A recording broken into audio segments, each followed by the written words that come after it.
Welcome to our first demonstration video that we're going to do here on Prox Trains. Today what we're going to work on is installing DCC into some of the Walthers Mainline SW1 locomotives. So they have the 8-pin jumper plug in there so that these just run DC, and by the time this video is done, we will hopefully be able to demonstrate to you how to install a DCC decoder, test the engines, and then MU the two engines together. Side note, guys, these do come in an electromagnetic bag, and you will probably need a scissors. So this happens to be the EMD SW1 locomotives in the Pennsylvania paint scheme.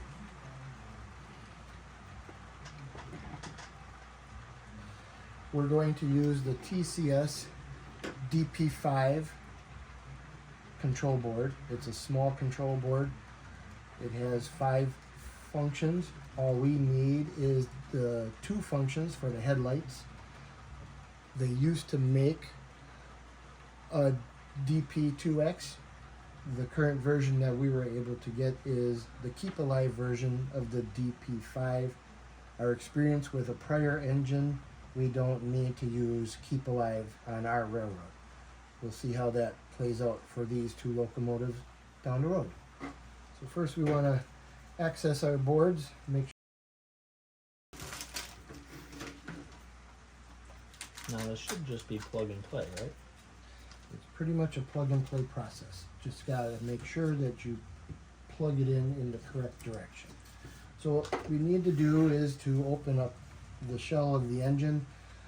There's a tongue on the front of the shell that connects to the frame. If you give some hold, you want to make sure you line up your pin 1 of the board to pin 1 on your engine. Okay, so now that we have our engine, I'm going to hold the engine. You can use any type of equipment that you want to, like an engine cradle or something like that, to hold your engine. When I'm working with this part, I like to make sure I got the bottom of the engine secure. Grab my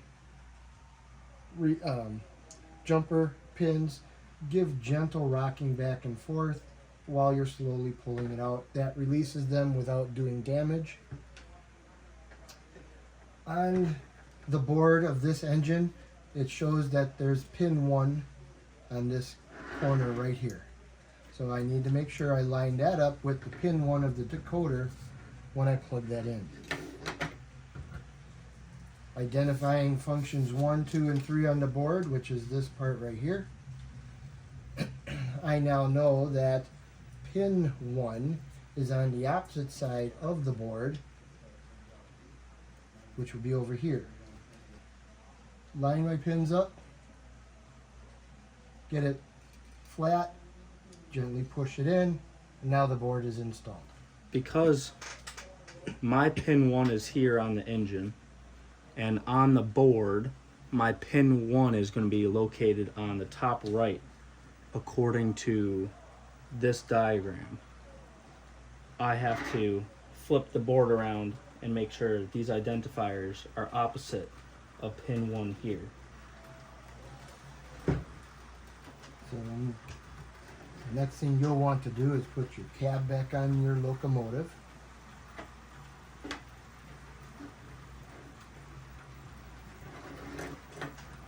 Make sure you're not pinching any wires. Once that's in, I'm going to just curl my Keep Alive wires, the blue and the black wires that come on this board. They're going to just rest in here on top of the control board, underneath the cowling of the nose of the engine. So I'm just going to pack that all in there gently. Get the back of the cowling, you go diagonally in to get that underneath the cab. Once you have that slid in, slide the front down and snap it tight. All a while you're making sure you're not pinching these wires that are on the inside. Sometimes you need a screwdriver. So it's going to be tight right here where the cowling gets narrow. Once you get that on there, it slides right down and in. And then you just want to make sure you're back against the cab. And then you just push the front on and it will snap right in. Everything's all locked in place. Hold to take the cab off separately. Hold down on the long cowling. Gently rock your cab back and forth. And the cab. There. Sometimes all you need is a screwdriver. The next part, what we want to do is get these engines coated. We use the NCE power system for our DCC on our railroad. So using the NCE power cab and with the factory settings of the DCC board. Currently I'm using some jumper wires to take track power down to our little test track here. This engine should respond to locomotive number 3. So I put that in there, turn on the headlights. I can tell this one's on, that one's on, so my engine is currently responding to 3. I can also check that by running the engine back and forth. Nice. The rest of this we can do by programming on the main. So I go into that mode here, program local on the main. I'm going to be programming engine number 3. I want to change the address of this engine to 9137. So I'm going to choose number 1 on the throttle. It's more than a 2-digit number, it's a 4-digit number, so I need to use the long address and not the short address. So I'm going to choose number 1, the long address, 9137, enter. Now my engine's responding to its engine code. But we do a few more things to protect the engine. We add momentum for acceleration and deceleration. I feel that's really important because if you are just changing directions back and forth like I just did, that is really hard on the motors and the drivetrain and the gear towers. And you don't want to prematurely or wear down that system or damage the gears. So to protect that, you set up some momentum. So this is what we do for that. Inside the TCS panel, it will tell you for acceleration and deceleration, you're looking for address, speed, or the momentum, CV3 and CV4. 3 is acceleration, 4 is deceleration. Whenever I set up an engine for my railroad, I automatically set acceleration to 10, deceleration to 5. So let's do that. Program on the main, CV number 2, or selection number 2 to get into the CVs. I want to do CV number 3, acceleration to 10, CV number 4, deceleration to 5. The other one that I like to change is CV29. And CV29, it tells you and breaks down what the different values are here. But what I like to do is I like to turn off the ability to run this engine on DC. That will protect the engines when you're running only DCC, and you'll sometimes see engine surge when you turn your power on. That happens because your DCC board, when it first detects power, is trying to determine, should I be running for DCC or DC? And when you first surge your power to the system, it can sometimes be misinterpreted, and it will think it's running on DC, and your engine will take off at full speed and just start running, and you can't control it unless you turn off the power to the track.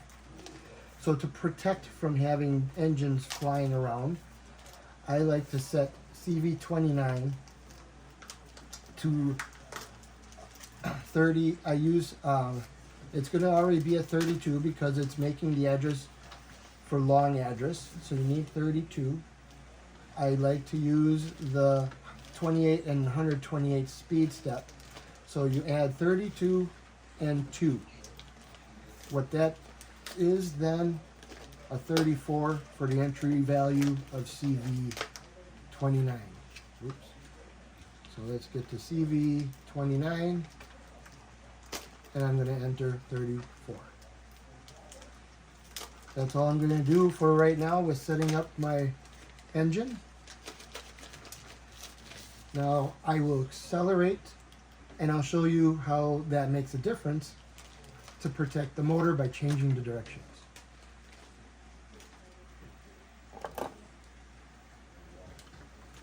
Hit the button, slows down, stops the motor, and then slowly ramps back up. Turn my headlights on, make sure that they're functioning with the engine. And everything's working on this engine. This one's ready to go on the layout.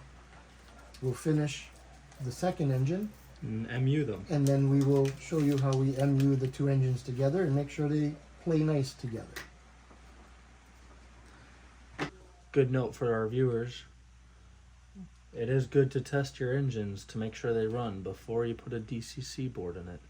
Because if your engine does not run before a DCC board, it won't run after. Yep. Confucius say it will not run later.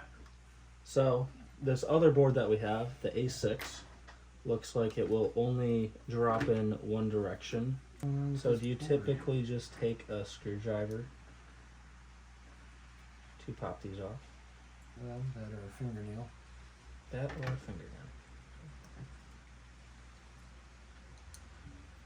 You can give yourself a little bit more space. Something's up with the board. There's getting no power to the motor.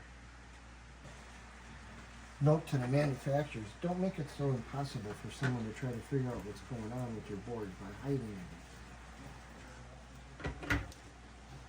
So in our second demonstration, we're going to show you the Atlas C424 locomotives and try 425s. and try to put in some drop-in decoders from TCS. These are A6s. That's the A6 board, part number 1001. And this is supposed to have the onboard resistors, so you can use it with LEDs or with incandescent bulbs. It is considered a drop-in, so once you get the shell apart, in this case it's a matter of taking the two coupler boxes out, and then the shell should slide off, revealing the inside. I'll get that done, and then we'll talk about the next step. Track cutters have more than one purpose. They got a perfect little way to grip and get these screws out of the coupler boxes. Just don't pinch too tight, you don't want to cut your screws up. So unfortunately, we are going to have to order in a new part for one of the SW1s. So to move on in the video, we are going to show you how to MU. Currently we have the two C425s MU'd together and the SW1 not in a consist. MU and consist do mean the same thing in terminology. So as you can see here with the Pro Cab throttle, there is a consist bar basically at the bottom. Currently we have selected the front engine, and because we have these two in consist and that not in consist, first we want to clear out our current consist. So we're going to kill consist 244. So now we can verify.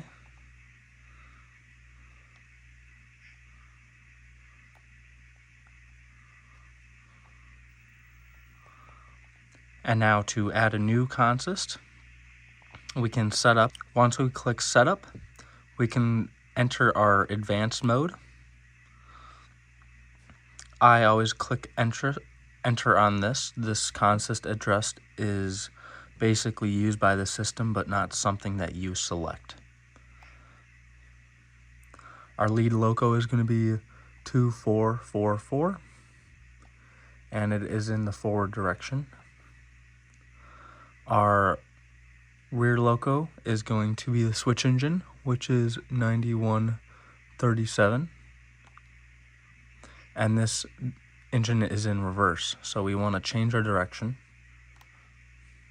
And now we are adding our rear locomotive, and this one is also in reverse. Now we can select enter to pass on. If we wanted to add more locomotives, we would just add the numbers, keep on adding locomotives in that screen. Now you can see we have all three engines running together, as the system knows to command all three control boards to turn on at the same time.